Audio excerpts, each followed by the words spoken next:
Tarumbeta italia katika anga. Like this.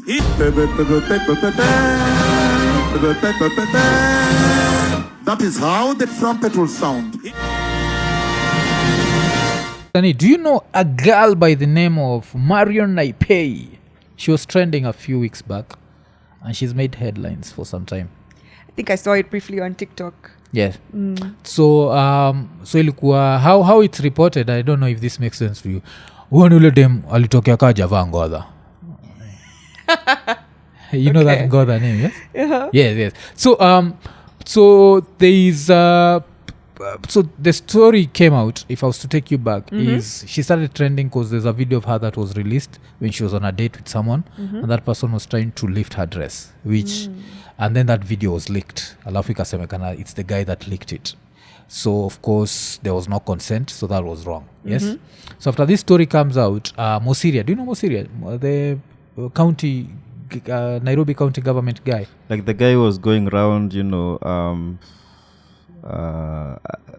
these like residential neighborhoods, closing down pubs because of noise pollution. Yes. Yeah, the bald guy. Okay, Yes, gotcha. Yeah, so that's Mosiria. Okay. Yes. So I wouldn't have Mosiria, known the name, but I know who you're talking about. yes. Yeah. So Mosiria comes out and he's really angry. He's like, the guy who's released this video needs to be arrested. This girl's her father has just seen her nude on the internet. This is wrong. She's a Maasai girl. They're like, I don't think any father wants to see their daughter naked.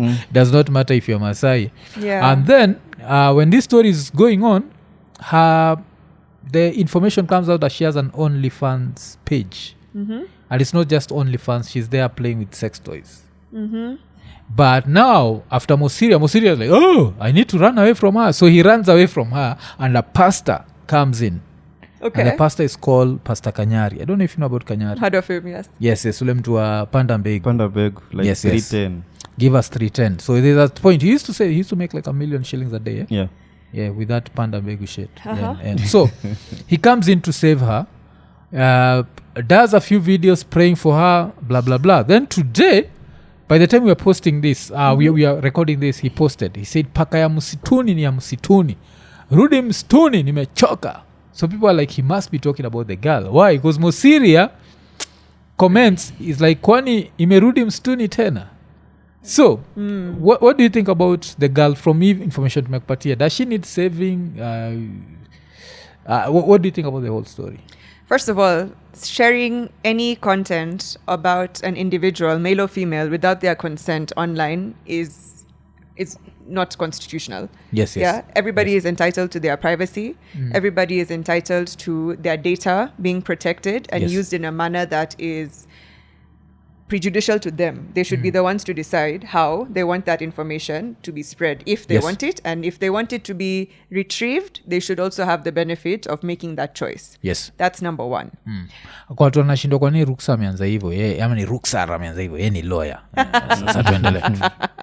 Kwa umeshindwa like constitution imeingilia hapi still. Prejudicial. Correct. Just plugging myself. Yeah, ni lawyer. So that's number one, okay? Now the question about, the rightness or the wrongness of it is, I guess it's subjective, right? You have to appreciate the men in this situation that came to her rescue, even if it's, in the online spaces. Okay. They definitely stuck their neck out for a second there, and we appreciate the effort. Yeah, so A for effort. With regards to the lady herself, I can only imagine what she is going through. And that is besides the point, again, from her having an OnlyFans account. Okay? OnlyFans is a platform where subscribers, people subscribe to, they pay for it, and that is explicit content that the other person has consented to putting on that platform for a fee. Right? That in itself is a transaction, and it has its own prerequisites. Like there's governing laws and policies around that, especially if you are working with an organization like OnlyFans. Yes. Okay? So in that regard, whatever she does in those internet spaces is it's her prerogative, it's her choice. And she's consenting to putting herself out there in that way, in a manner that she chooses, whether she's playing with whatever she's playing with, and it is being paid for. right? So she's receiving benefit from that.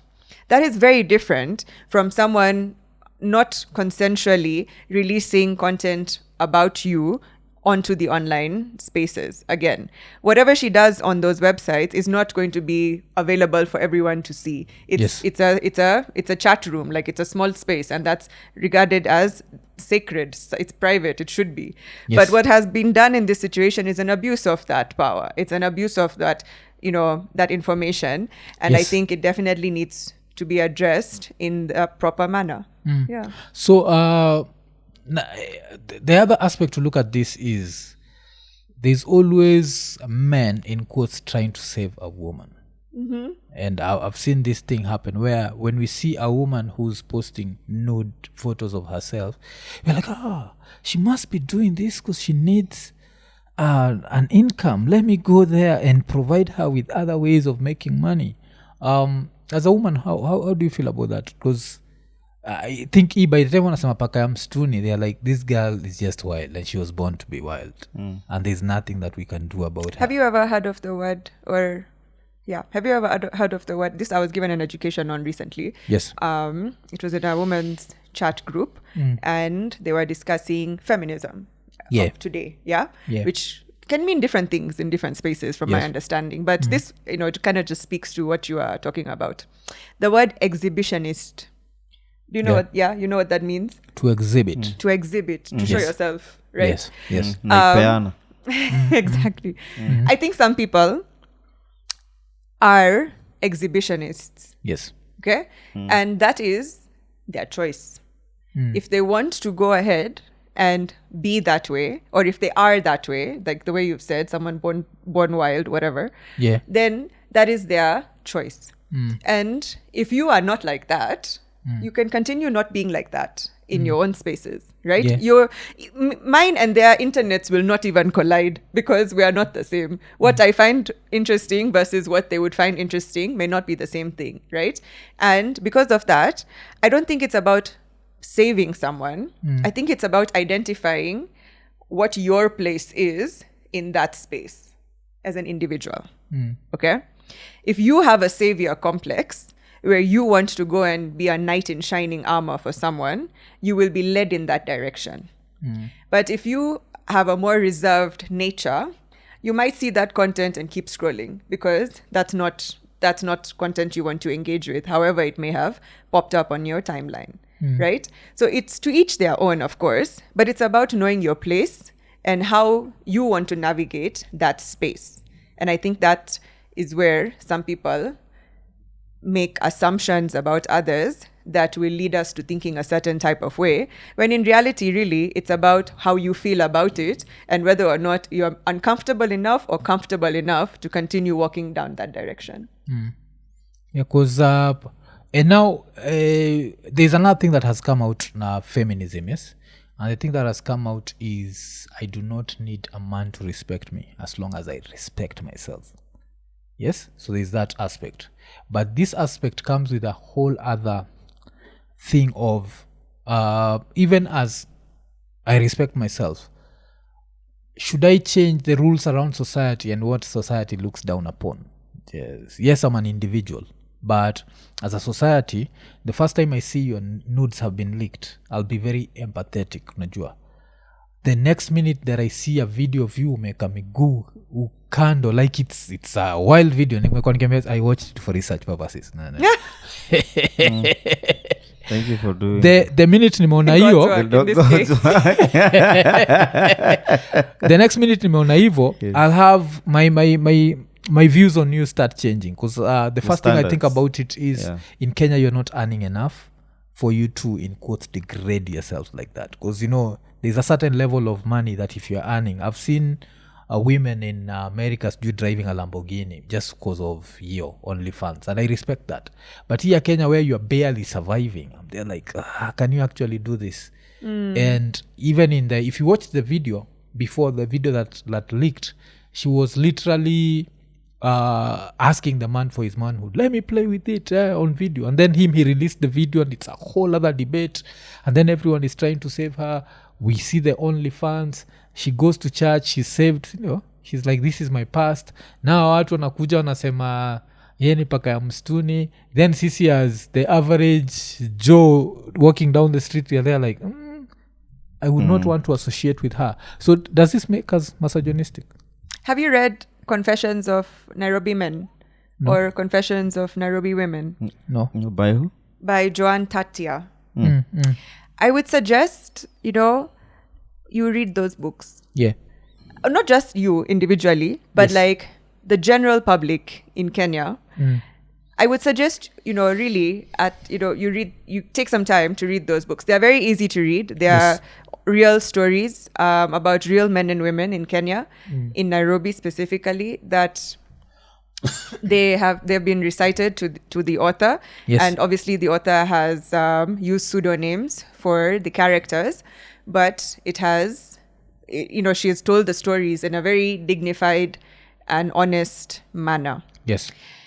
I feel like this young woman, whoever she is, Yeah. may have had certain experiences of life that neither you or I can understand. Yes. Yeah. And because of that, our perception of the 5 seconds of her life that we have seen on the internet should not, even you as an individual, it should not be clouded by the pizzazz around the what's trending right now moment, right? Yeah.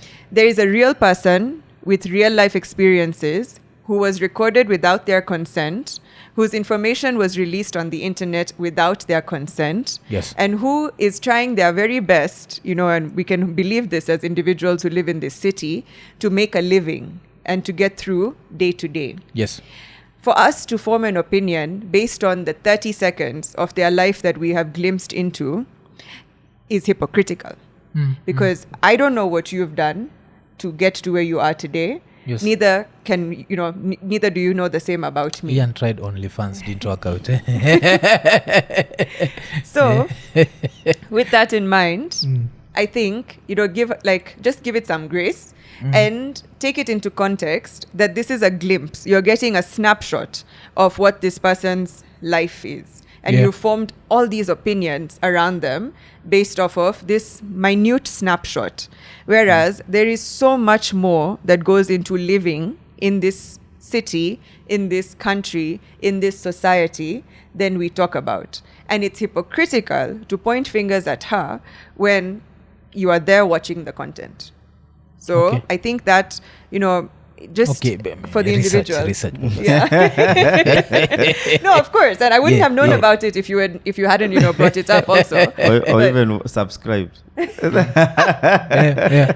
Hashtag So if you also, know, you I'm know. also wary of these guys who, come out to save these Save so-called people. victims, because majority of them end up abusing them. Yep. We've seen It's I've seen predatory. stories. Yes, predatory tactic. Yeah. So now I've been maybe looking for someone who's loose to them. Yes. In this way of life, Or your someone who's morals are- vulnerable. someone Yeah. who's vulnerable. Yeah. Like even these children who maybe go through some stuff. Maybe their houses have burnt down. They need a house to live in. If you follow up those stories, the houses that they end up to, these well-wishers, they Yeah. end up torturing Being abused. them. Yeah, being Yeah. abused. Yes. Okay, so with that in mind, what do you think about a pastor posting this? Because I think this is, let's say I'm a pastor and I'm trying to save this girl, and I find out that she does not want to be saved. I think even for her mental health, I should not post this. Ama? Yeah. 'Cause Why I are should you just let posting it it? slide. What kind of attention are you trying to draw to yourself? Like, that's my question. Okay. If you truly had noble intentions, and if you had if your conscience was approaching it from a divine or a righteous point of view, in my opinion, and I'm none, obviously none of those things on a regular, but we try on Sundays when we go to church. Yeah. You would, your compassion should be towards the individual, of course, but it should also, the Bible says, do what is that one about doing good things in secret? There's a verse in the Bible. Yeah. Ama vile susemaga tenda Tenda mema wemba nenda zako. nenda zako, yes. Correct. Chini ya maji tu. Do the Yes. do the good deed. Be the good Samaritan. Get your self-gratification in that moment, if you must, between you and Jesus, but carry on, and you don't have to showcase it to the world, right? Yes. It's like it's like those people who do charity events just for photo ops. You know, you want the media to see, you want people to see that you've done a good deed. But what is the value of the good deed truly if it's all about what people see and whether or not they think you're a good person? Yeah. Yeah. Okay. So I guess the pastor was doing his own thing, yeah? Because peer for pastors nowadays, you know, social media is a very good hunting ground. Because if you do this noble thing, there are people who will even come to your church because they want to see this girl. And that means that watakuja na donations. Najua. So pastors are also very shrewd businessmen. Yes. Like they know what they're doing. Iko Nini, najua mwaka ni mpya lakini injili ni ile LemFi. So kama uko US, uko UK, uko Canada ama uko the UAE na unatry kutuma do Kenya, baki umechangamka, ingia LemFi, utabaki umepata the most competitive rates. Lakini apart from that, on your first transaction ya $100 or more, utapata $20 sign up reward. So unangoja nini? Baki umechangamka, chap ingia LemFi. LemFi, international payments for everyone. Iko Nini.